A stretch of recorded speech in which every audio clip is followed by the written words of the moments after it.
We are live.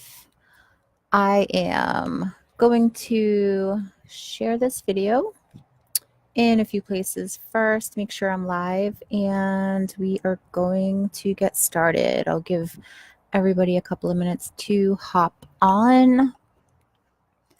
Super excited about today's training. So if you're popping on, say hello and let me know that I can hear you. I'm just going to check on my phone to make sure I'm live.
Okay, perfect. So it looks like we're good. If you are catching the replay, go ahead and bounce to minute 2 because I just wasted 2 minutes sharing this video and making sure that I'm live. So perfect. If you're jumping on right now, make sure that you say hello.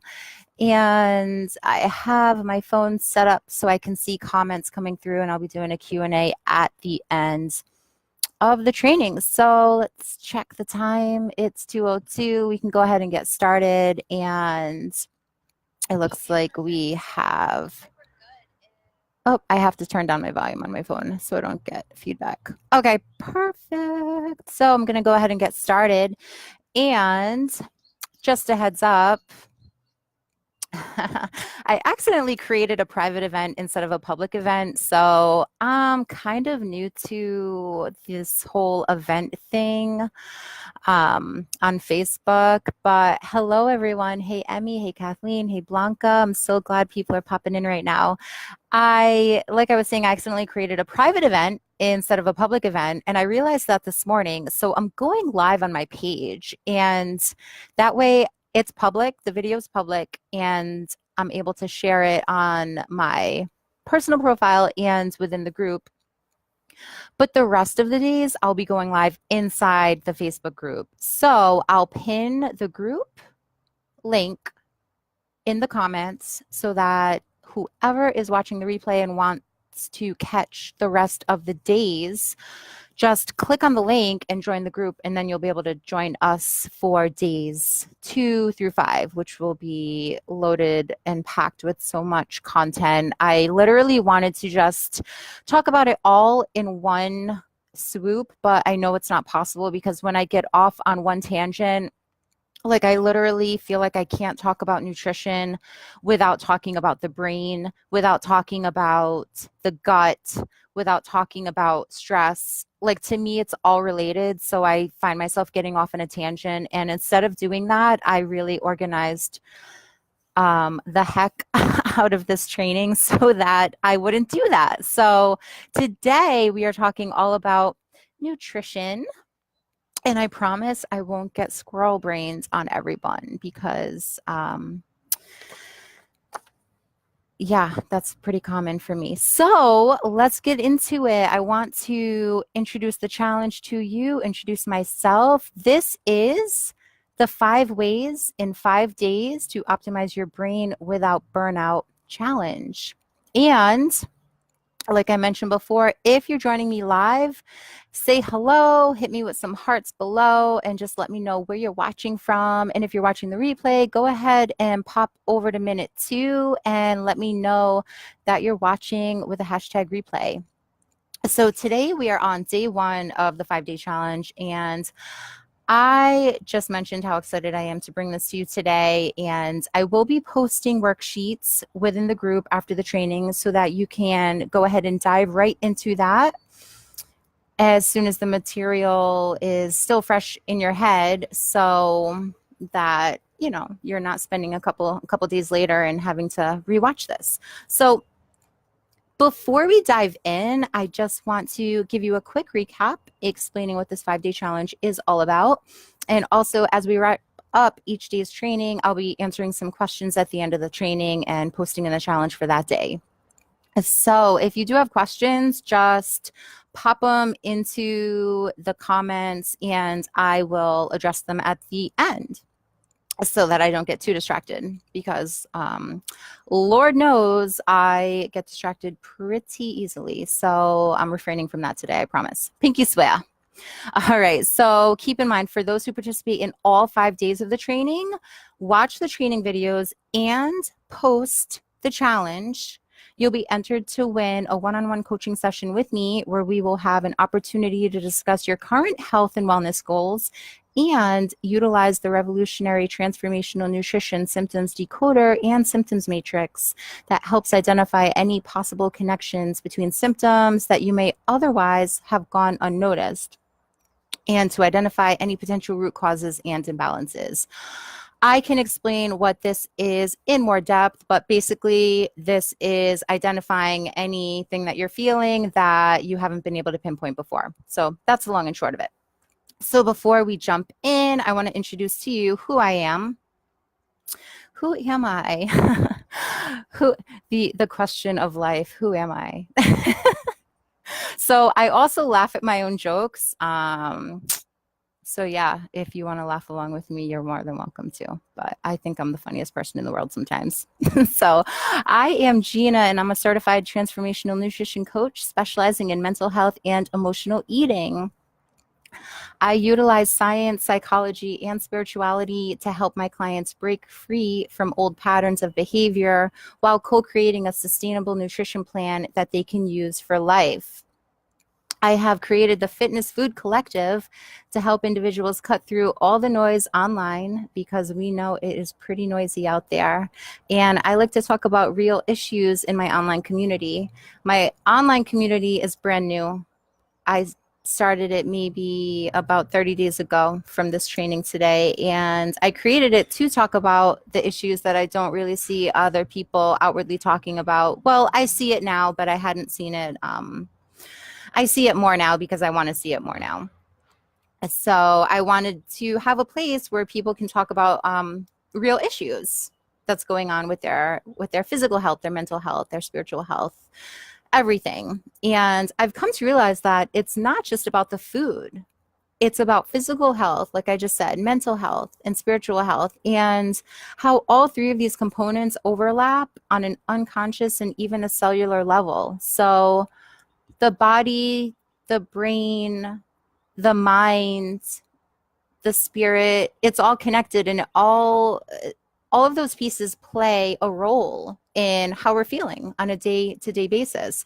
So as a mental health and emotional eating specialist, I understand how optimal health includes peak mental wellness. And this is the reason why I developed this training right here. We're going to get more into that, but let's keep going with the slide so I don't get too far off on a tangent. Road left, stay on the main road, Gina. So what else here? I'm also a certified personal trainer, and I have been since 2010. I'm a mom of 3 kids, ages 11, 2.5, and 13 months old. And I'm a backyard farming and sustainable living fanatic. So if you're in my group already, you might have seen me go live from my garden. And if you're joining new, then you might see me go live from my garden on some days, because it's pretty awesome and I love being outside. So, what else? I'm also an astrology enthusiast. So, if you are too, drop your sign below. I'm a Virgo sun, Gemini rising, and Capricorn moon with 0 degrees on Virgo. So pretty strong, pretty strong degree right there. And I'm also coming at you from my porch. So I'm outside. You might hear some birds chirping. You might hear my rooster crow, and a bee just came up on me. So you might hear me scream if a bee gets too close. So awesome. Blanca's in Aquarius, and my South Node is in Aquarius, but that might be a little bit too in depth for the simple astrology people in here. But, anyways, let's get into why mental health is so important. Mental health, it includes our emotional, psychological, and social well being. It affects how we think, how we feel, and how we act. And it also helps determine how we handle stress, how we relate to others, and how we make choices. Now, isn't that the truth?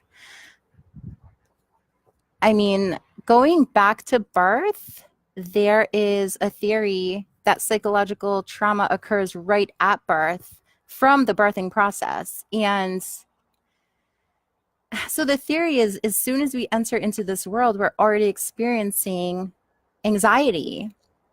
And to me, that's just completely wild to think, because you have this innocent baby who's coming into this world, and then boom, before we even get a grasp of what's going on, our internal world is already experiencing this trauma. So we know that trauma can affect mental health. And regardless of whether you believe this or not, there's no denying that there are plenty of internal and external factors that do affect mental health. And these factors we will be going over in this training, and all of which can make any condition worse, but it can also make any condition better. So the 5 factors that affect mental health are nutrition, exercise, the gut-brain axis, stress, and sleep. And I had to break this up into 5 days because otherwise I'd be talking on and on and on and on, and probably be losing most of you halfway through because it's just so much information. It gets really, really deep, and I promise I won't go super deep as I'd like to today. We're just going to keep it nice, like a nice overview today, because this stuff, we can really go down the rabbit hole with each all five of these factors. So today is today is day 1, and it is all about nutrition. So we all know by now that the quality of food we eat has a direct impact on overall physical and mental health. We already know all about how a poor diet is directly related to health conditions such as diabetes, heart disease, obesity, and cancer. And because of this, poor diet is the main cause of early death in developed countries. This is alarming. Diet is the main cause of early death. Diet is something that we can control. We have 100% control over it. And this is the reason that people are dying younger than they could be.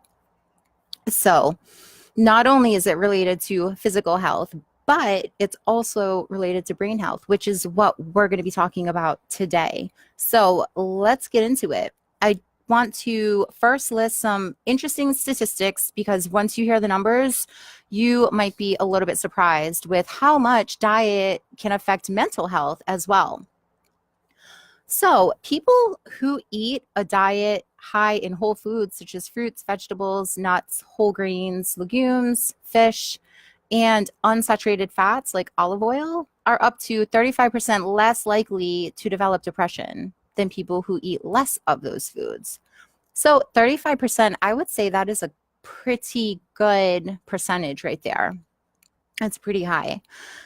Research also shows that a diet that regularly includes highly processed fried, and sugary foods can increase the risk of developing depression as much as 60%. 60%. So this is, I'm not talking about like here or there. If you want to go out and have some like fish and chips or clam cakes and doughboys and ice cream on like a Friday, I'm not talking about that. I'm talking about a diet that is regularly like a diet that includes these foods regularly, like on a daily basis, because there are individuals who do eat like this on a regular basis, and it might be because of budget. It might be because of they just like eating like that. It might be because they're not educated on the facts. So who knows? But that number is really high, 60%. Okay, I have to go on. So this has to do with children because I have children, and this was pretty alarming to me. So the children of women who eat diets high in processed, fried, and sugary foods during pregnancy have more emotional problems in childhood.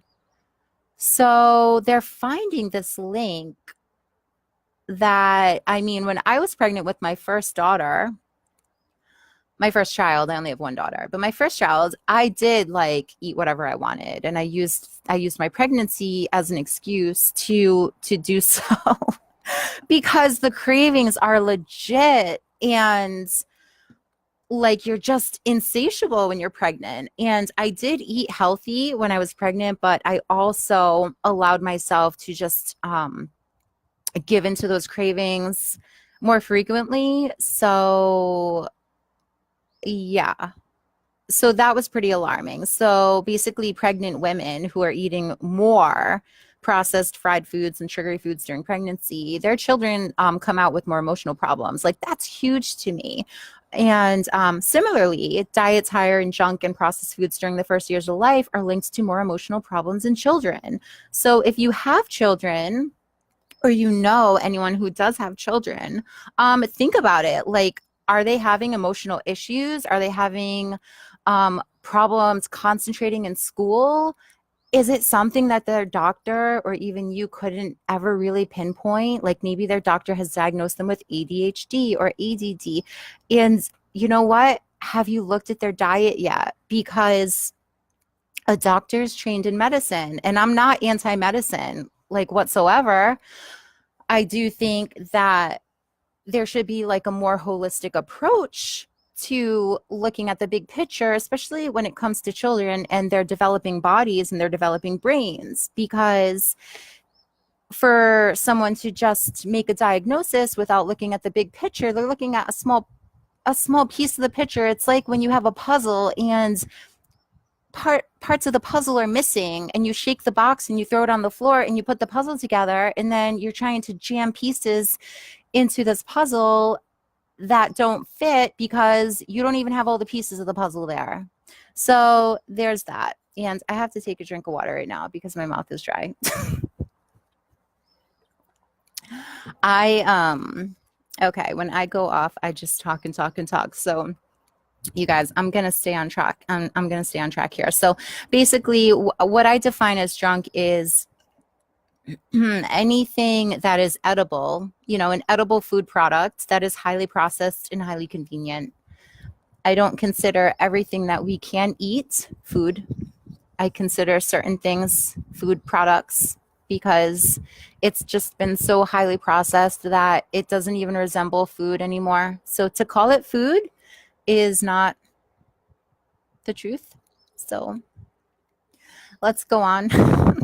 Anything that is highly processed and convenient, which includes things like breakfast cereals, snacks, pies, pastries, like those little snack cakes and little Debbie's and things like that.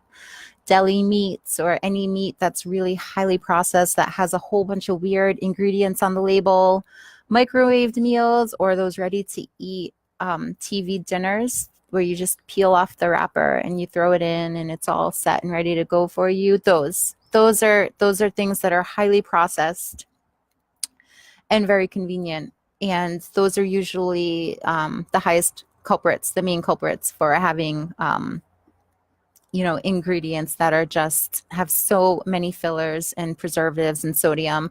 And I get it. We are all so busy. I feel like the world is just moving at such a fast pace right now. It's so hard to slow down. And we do things and we make choices out of convenience. And I get that. I can relate. But you're better off just making your meals and freezing them ahead of time for convenience, because you know what you're putting into those meals. They're going to be fresher. You know what you're putting into them. There's no guesswork. Just take a day, prep out a bunch of meals and freeze them. Like, I can't tell you how many times food has gone bad because I've prepped them and just kept them in the fridge and then never got around to eating them. So throw them in the freezer and at least you know what you're putting into those meals. So I want to just leave you with this last fun fact that I'm going to share. This might be the last statistic I share with you today. So this is another really high number. Studies have found that young people with the healthiest diets are about half as likely to have depression compared to those with a diet high in junk and processed food, who are 80% more likely to have depression. 80%. Okay? This is huge. I think it's time that we really start to understand that the link is a lot closer than we may want to admit. 80%. I might go ahead and pop these numbers in the comments, or I might pop them in the group, because it's they're a lot higher than I actually thought they were. So yeah, I mean, we're talking about how a simple diet change can affect children's and teenagers. And I mean, you're developing yourself. Basically, you're setting yourself up for the rest of your life. If you think of it like that, you're building that foundation. Okay. How do you want to build a foundation for your house? Are you going to pour a slab of concrete and build it on a strong foundation? Or are you going to just start building on the ground or building it on sand? I mean, God, where I live, it's all sand. Like, I can't even grow a garden without throwing down like crazy amounts of loam and nutrients in the soil because it's all sand. So think about that. Just wow. 80%. So, I mean, the thing is, it's a simple diet change. And it can feel overwhelming. It can feel really hard sometimes. But I mean, when you think about it, it's the one thing that we have complete control over.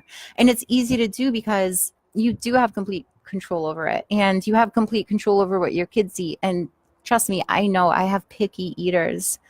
I mean, I have really picky eaters. But it's hard. It can be hard sometimes, but it is the one thing that you have control over. So don't give up when things get hard. Okay, when they're kids, you have to worry about if they're picky. When they're teenagers, you have to worry about if they're like going to the convenience store after school or going to raid, like their friend's cupboard, because like that's what I used to do when I was a teenager. Because we never kept junk food in the house and I felt so deprived, and all my friends had the good junk food. So yeah, I would go and like raid my friend's kitchen after school because I wasn't allowed to have any of that stuff. So I wanted it. All right. So there's no denying that food can change your brain, but how? So I'm going to tell you a little bit how it can actually change your brain. And this gets a little bit sciencey, but whatever, it's what I do. I'm not going to dive too deep, but just keep it high level today. Diet is linked to the hippocampus. And this is the area of the brain that's involved in learning, memory, and mental health. So people with healthy diets have more hippocampal volume than those with unhealthy diets. Boom. What does this mean? It means that more nutrients to that area means better memory, better learning, and better mental health overall. How simple is that? How simple is that? Okay, so specifically, nutrients to keep in mind when it comes to brain health, there are three. That's it. It's nothing revolutionary. Like, it's so simple. It's so simple that you're probably looking at this screen like, seriously, Gina? I thought you were gonna hit me with some crazy-ish today. Like, this is it. So, yeah, I'm gonna get into it a little more. But this is it. These are the three main areas that are essential to brain health. So, all right, let's get into it. Omega-3 fatty acids. You may have heard of this. I know I used to hear about omega-3s and I really didn't know what they were, but I knew that they were good for me. So I made sure to take a fish oil and I made sure that it had DHA and EPA. And then I got into the 369 and I was like, I don't even know what this means. I just knew it was good for me, so I did it. But I'm going to tell you what it means today. So omega-3 fatty acids are essential to brain health, and they also help reduce inflammation and the risk of heart disease. Examples of foods that are high in omega-3s are oily fish like salmon, trout, mackerel, anchovies, and sardines. I know, gross. I don't like anchovies or sardines, but I know that some people do. So I'm sorry if I said gross to a food that you like. I just don't particularly like those two last things, like, at all. Um, Good for you if you do, because those are actually amazing for you health wise. Other foods that include omega-3s are albacore tuna, walnuts, flax seeds. Love walnuts. Oh my God, I cannot get enough walnuts. Flax seeds, I throw them into oatmeal or smoothies. Chia seeds, love chia seeds, and dark leafy greens. Love my dark leafy greens. Brussels sprouts, kale, spinach, broccoli, things like that. Things in the cruciferous family. So no matter what dietary theory you follow, whether you're a vegan or an omnivore, you can find foods and a variety of foods that are high in omega-3 fatty acids. So it's more about just taking the supplements. It's about including the whole foods in the diet too. So people who eat diets rich in omega-3 fatty acids have up to 30% reduced risk of depression.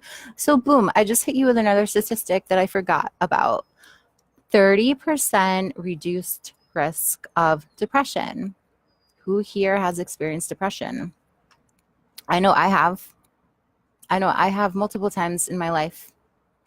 Postpartum, other times just whatever was going on at the time. So you guys, looking back, I can say I wasn't eating the right foods that I could have or should have been that could have helped with the situation. So knowing this stuff is huge, because these numbers are a lot higher than I ever realized. And like I mentioned before, the food that you put into your body is something that is so easy to control. And especially if you know how much of an impact this will make on your mental health, it's a no-brainer. Get it? It's a no-brainer. But for real though, it's huge.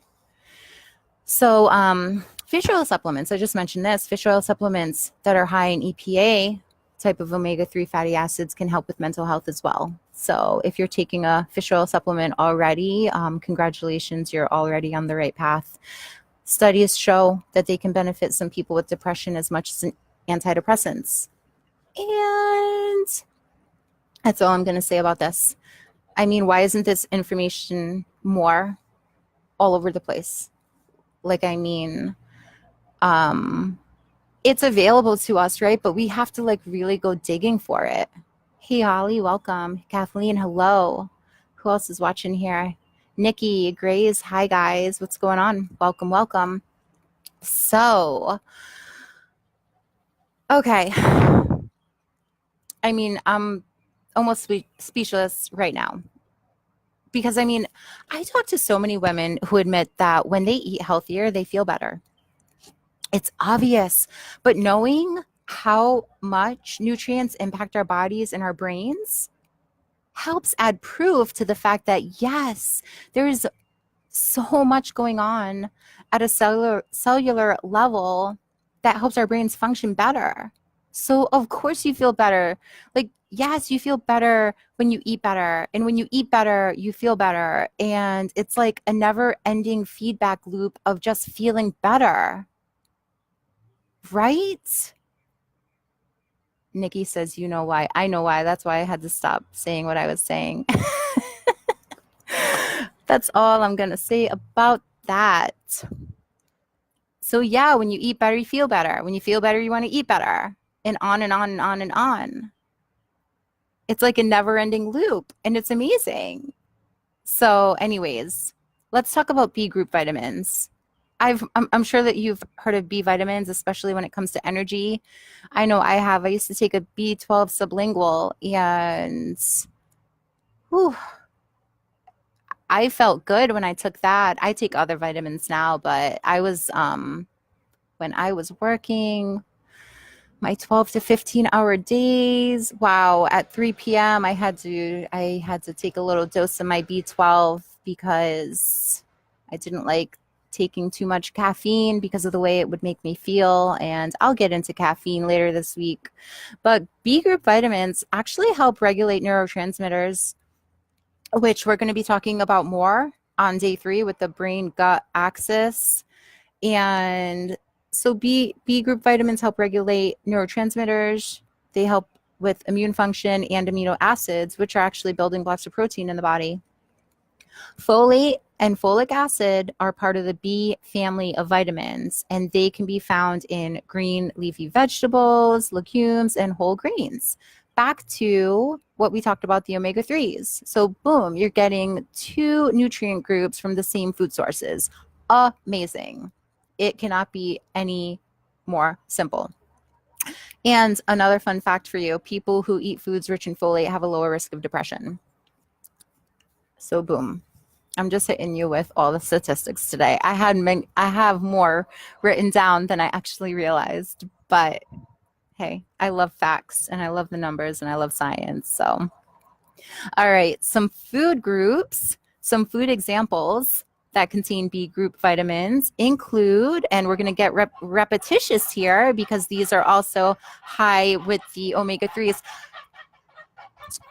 I don't know if you can hear my geese in the background, but they're coming to say hello. All right, so examples of B group vitamins are fish, specifically salmon, trout, and tuna, beef, lamb, clams, poultry, like chicken and turkey, eggs, and milk. Those are all natural sources of B12. Breakfast cereal with vitamin B12 added are also a good option for vegetarians since B12 is not found in plants. So yeah, for vegan B12 or vegetarian B12, it's man-made, but it's actually made by bacteria. Not sure if you knew that or not, but there is a man-made B12 that does not need to be obtained from animal products. So yeah, you can still be vegan and get ample amounts of B12. So no fear.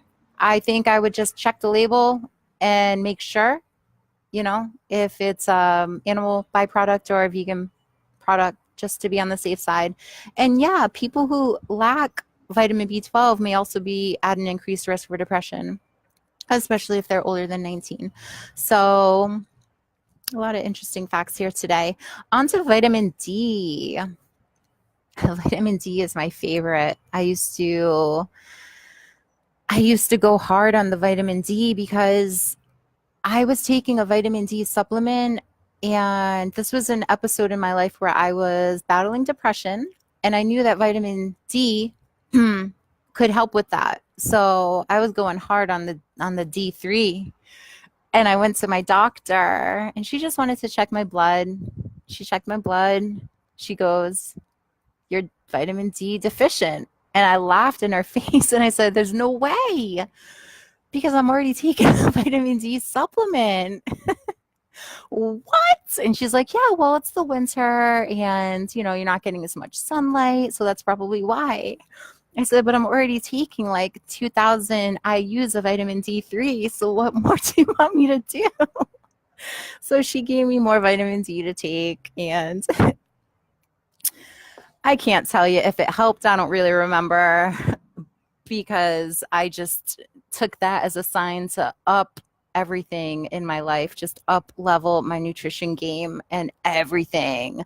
Because she took my blood work and my levels were low in certain areas. So I said, all right, like what am I doing? What do I need? What areas do I need to improve? So I took the very first thing that I could improve on, and that was my diet. So I tweaked out my diet. I started to make better lifestyle choices. And yes, I took more vitamin D. And eventually I started to feel better. And then when I started to feel better, I started to make better and better choices. So the vitamin D3, it's something that people can actually be deficient in. It's very, very common for people to have deficiencies in vitamin D. And it actually works in our body as a hormone. I'm not going to get too deep into that today, but once it converts in your body utilizes it the same way it does a hormone, if that makes sense. I can post more in depth, but I want to just keep this really high level today.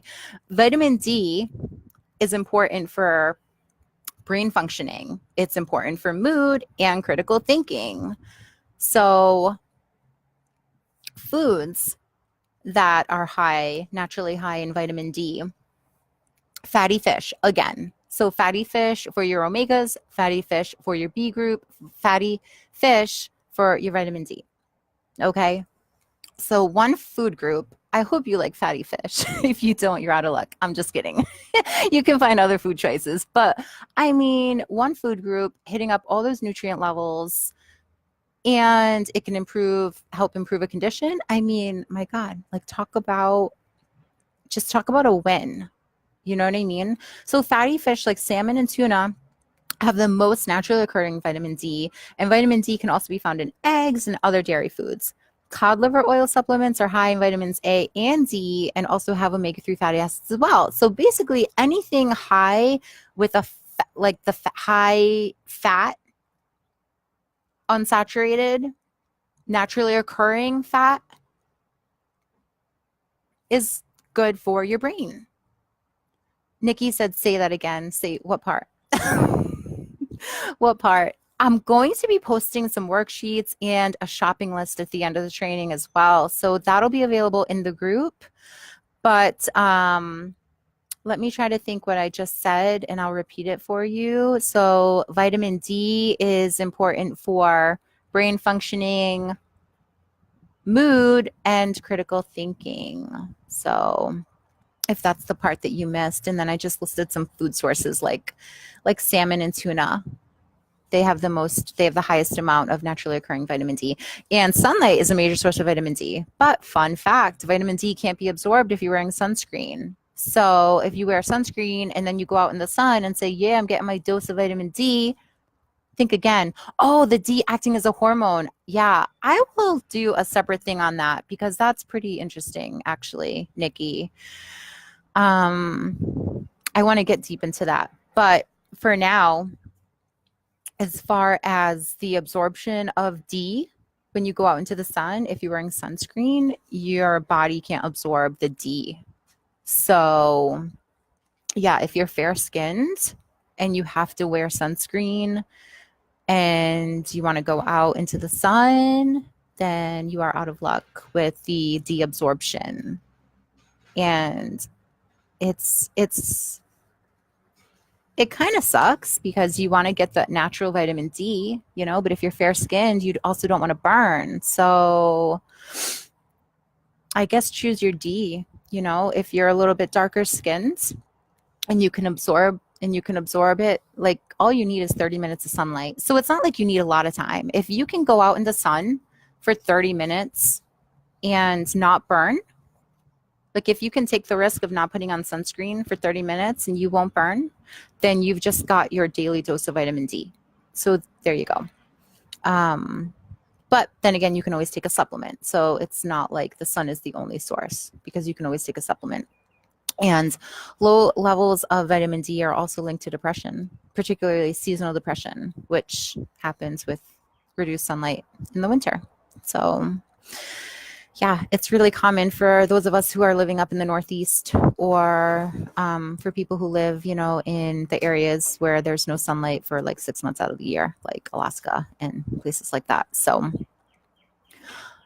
I personally have always taken a vitamin D supplement. And, if you think that you're low in any vitamin or anything in particular, just go to your doctor and ask them for a blood test and they'll be able to tell you, because I did, and I was actually really surprised that I was deficient in it when I was already taking a supplement to begin with. So you never know. You always think that you're doing the right thing and your body could be telling you otherwise. So hit up your doctor if you have, if you really think something is just not right. And then if they come back and tell you that all your levels are on point and you still don't feel right, then hit me up, because I actually utilize this 30-page symptom decoder that digs out root causes based off of diet and nutrition and basically how you're feeling, and looking at the timeline with how long you have been feeling this way. And there's a lot of underlying factors that can go unnoticed because your doctor isn't you. We go to our doctor for the answers, but at the end of the day, your doctor isn't you. They're looking at you on paper. They're looking at you as numbers on a chart. They're not looking at how you feel. They don't know how you feel unless you tell them. And they can also be dismissive.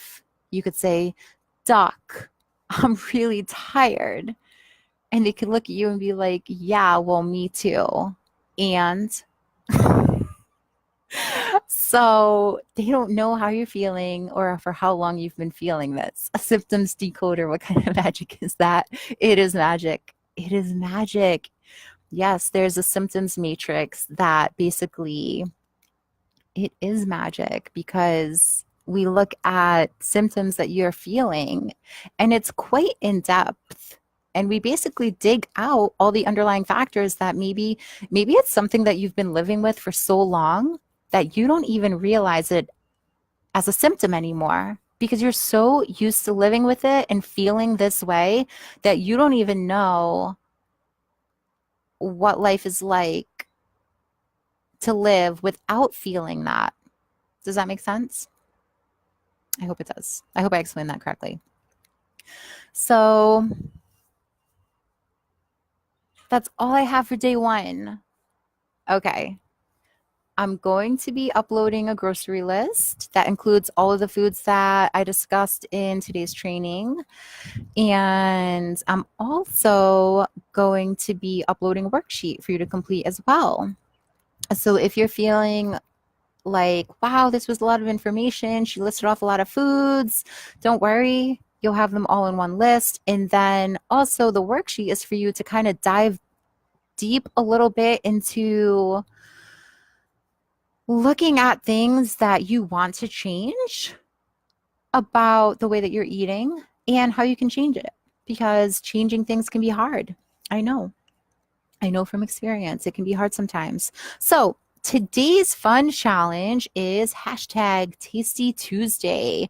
So what I want you to do, if you feel inclined, no pressure, I will post my Tasty Tuesday pic of what I had for lunch. And I want you to post in the group, tell us what brain-rich foods you're going to be eating today or something new from the list that you want to incorporate, and post a photo for an added bonus. No pressure. like I said, I'll post mine. I'll show you mine if you show me yours. Tasty Tuesday. Hashtag it in the group.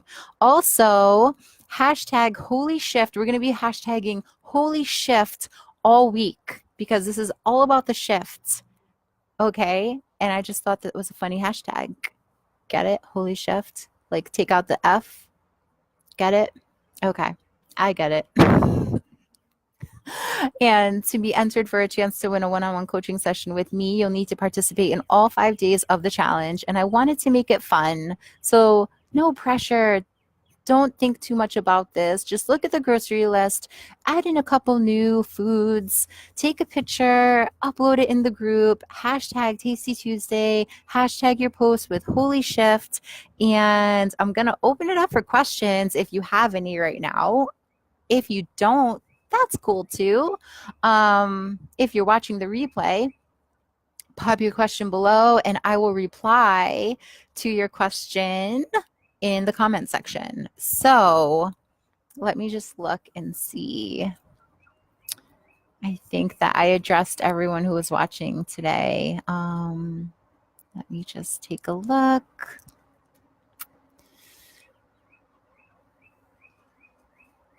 Okay.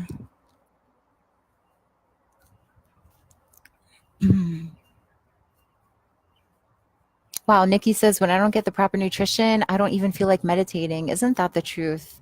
So I think that was probably in response to the better we eat, the better we feel, the better we feel, the better we want to eat. And then it just goes on and on and on like a loop, like a never ending loop, which is amazing. But it also has on the flip side of the worse we eat, the worse we feel, the worse we feel, the worse we want to eat, because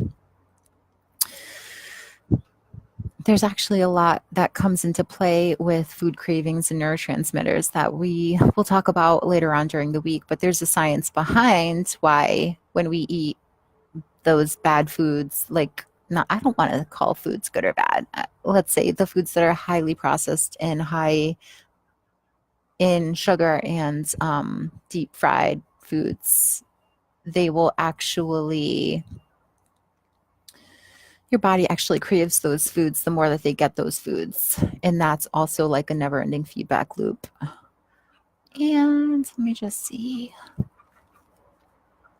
Okay, cool. I fail already today. No way. All right. Well, now is your chance to turn it around, Nikki. Okay, cool. So I'm going to wrap it up. And thank you guys so much for hopping on today. This was fun. And tomorrow we are going to be coming in live at 2 p.m. and we're talking about the importance of exercise and brain health. So I look forward to tomorrow. I hope you all enjoyed today. Let me know if you can think of any other questions after the training. Pop them on the video in the comment section or pop them in the group and I'll get to them. And I look forward to seeing everyone's posts and pictures. Yay. Awesome. Cool. I'll talk to you guys tomorrow.